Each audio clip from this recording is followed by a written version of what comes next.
January 25th, Genesis chapter 50. And Joseph fell upon his father's face and wept upon him and kissed him. And Joseph commanded his servants, the physicians, to embalm his father, and the physicians embalmed Israel. And 40 days were fulfilled for him, for so are fulfilled the days of those which are embalmed. And the Egyptians mourned for him 60 days.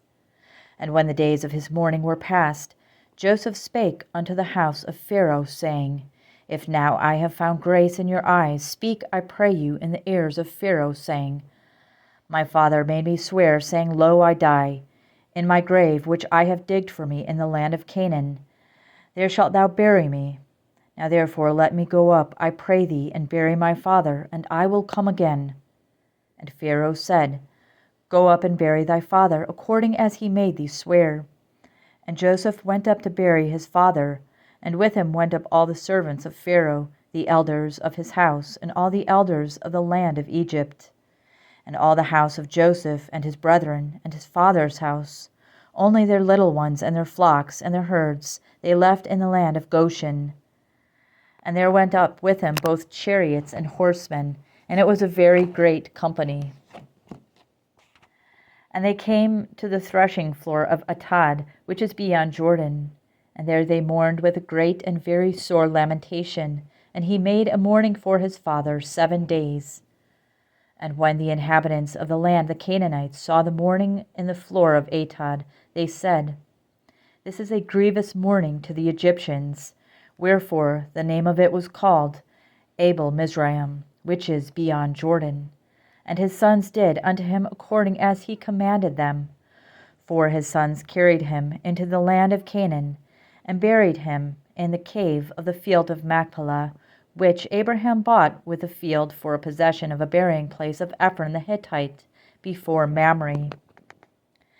And Joseph returned into Egypt, he and his brethren, and all that went up with him to bury his father, after he had buried his father. And when Joseph's brethren saw that their father was dead, they said, Joseph will peradventure hate us, and will certainly requite us all the evil which we did unto him. And they sent a messenger unto Joseph, saying, Thy father did command before he died, saying, So shall ye say unto Joseph, Forgive, I pray thee now, the trespasses of thy brethren, and their sin. For they did unto thee evil, and now we pray thee, forgive the trespass of the servants of the God of thy father. And Joseph wept when they spake unto him. And his brethren also went and fell down before his face, and they said, Behold, we be thy servants.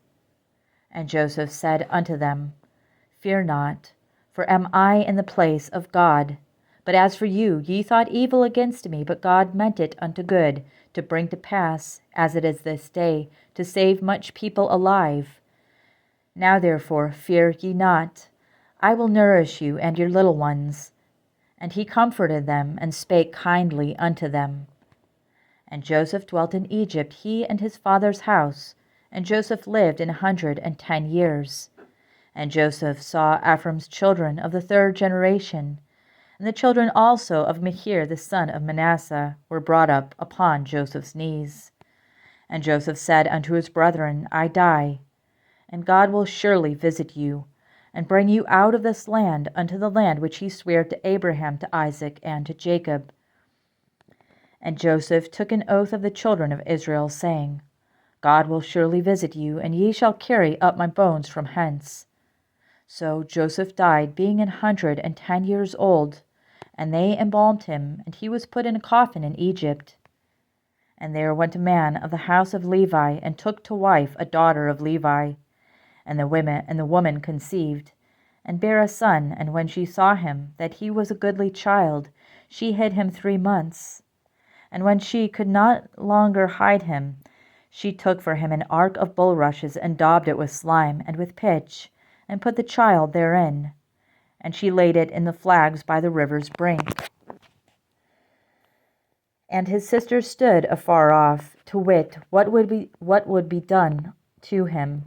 And the daughter of Pharaoh came down to wash herself at the river, and her maidens walked along by the river's side. And when she saw the ark among the flags, she sent her maid to fetch it. And when she had opened it, she saw the child, and behold, the babe wept. And she had compassion on him, and said, This is one of the Hebrews' children.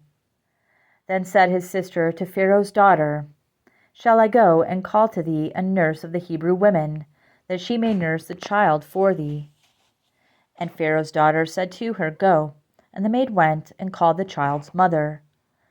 And Pharaoh's daughter said unto her, Take this child away, and nurse it for me, and I will give thee thy wages. And the woman took the child and nursed it. And the child grew, and she brought him unto Pharaoh's daughter, and he became her son. And she called his name Moses. And she said, Because I drew him out of the water. Matthew chapter 16, verse 13. When Jesus came into the coast of Caesarea Philippi, he asked his disciples, saying, Whom do men say that I, the Son of Man, am? And they said, Some say that thou art John the Baptist, some Elias, and others Jeremiah, or one of the prophets. He saith unto them, But whom say ye that I am? And Simon Peter answered and said, Thou art the Christ, the Son of the living God. And Jesus answered and said unto him, Blessed art thou, Simon Bar-Jonah, for flesh and blood hath not revealed it unto thee, but my Father which is in heaven. And I say also unto thee that thou art Peter, and upon this rock I will build my church, and the gates of hell shall not prevail against it. And I will give unto thee the keys of the kingdom of heaven, and whatsoever thou shalt bind on earth shall be bound in heaven, and whatsoever thou shalt loose on earth shall be loosed in heaven. Then charged he his disciples that they should tell no man that he was Jesus the Christ. From that time forth began Jesus to show unto his disciples how that he must go unto Jerusalem and suffer many things of the elders and chief priests and scribes, and be killed, and be raised again the third day. Then Peter took him, and began to rebuke him, saying, Be it far from thee, Lord, this shall not be unto thee. But he turned, and said unto Peter, Get thee behind me, Satan. Thou art an offense unto me, for thou savorest not the things that be of God, but those that be of men. Then said Jesus unto his disciples, If any man will come after me, let him deny himself, and take up his cross, and follow me. For whosoever will save his life shall lose it, and whosoever will lose his life for my sake shall find it. For what is a man profited, if he shall gain the whole world, and lose his own soul? Or what shall a man give in exchange for his soul? For the Son of Man shall come in the glory of his Father with his angels, and then he shall reward every man according to his works. Verily I say unto you, there be some standing here which shall not taste of death, till they see the Son of Man coming in his kingdom. And after 6 days Jesus taketh Peter, James, and John his brother, and bringeth them up into an high mountain apart, and was transfigured before them, and his face did shine as the sun, and his raiment was white as the light. And behold, there appeared unto them Moses and Elias talking with him. Then answered Peter, and said unto Jesus, Lord, it is good for us to be here. If thou wilt, let us make here 3 tabernacles, one for thee, and one for Moses, and one for Elias. While he yet spake, behold, a bright cloud overshadowed them, and behold, a voice out of the cloud, which said, This is my beloved Son, in whom I am well pleased. Hear ye him. And when the disciples heard it, they fell on their face, and were sore afraid. And Jesus came and touched them, and said, Arise, and be not afraid. And when they had lifted up their eyes, they saw no man save Jesus only. And as they came down from the mountain, Jesus charged them, saying, Tell the vision to no man, until the Son of Man be risen again from the dead. Psalm chapter 21. The king shall joy in thy strength, O Lord, and in thy salvation how greatly shall he rejoice. Thou hast given him his heart's desire, and hast not withholden the request of his lips, Selah. For thou preventest him with the blessings of goodness. Thou settest a crown of pure gold on his head. He asked life of thee, and thou gavest it him, even length of days for ever and ever. His glory is great in thy salvation, honor and majesty hast thou laid upon him.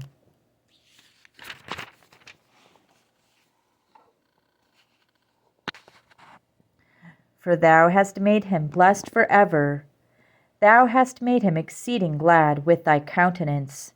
For the king trusteth in the Lord, and through the mercy of the Most High he shall not be moved. Thine hand shall find out all thine enemies, thy right hand shall find out those that hate thee. Thou shalt make them as a fiery oven in the time of thine anger. The Lord shall swallow them up in his wrath, and the fire shall devour them. Their fruit shalt thou destroy from the earth, and their seed from among the children of men. For they intended evil against thee. They imagined a mischievous device, which they are not able to perform. Therefore shalt thou make them turn their back, whereupon thou shalt make ready thine arrows upon thy strings against the face of them. Be thou exalted, Lord, in thine own strength, so will we sing and praise thy power.